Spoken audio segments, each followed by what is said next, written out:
বৃহস্পতিবার পবিত্র রাতে কেউ যদি এই দোয়াটি 100 বার পরে কোনো দিন পৃথিবীর কোনো মানুষের কাছে তার হাত পাততে হবে না। পৃথিবীর সব কিছু তার পায়ের নিচে আল্লাহ হাজির করে দিবেন।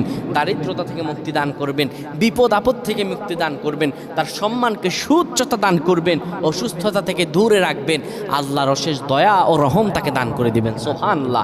বৃহস্পতিবার রাত এটি গুরুত্বপূর্ণ রাত। এই রাত সপ্তাহে একদিন আসে।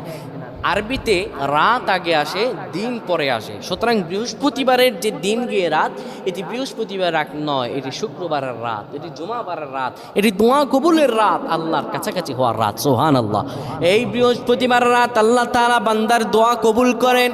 কেউ যদি বৃহস্পতিবার রাতে ঈশা নামাজের পরে পবিত্র হয়ে ইয়া হাইয়ু ইয়া হাইয়ু ইয়া হাইয়ু ইয়া রফিয়ু ইয়া রফিয়ু ইয়া রফিয়ু এই দোয়াগুলো পড়তে পারে 100 বার, আল্লাহ রাব্বুল আলামিন তার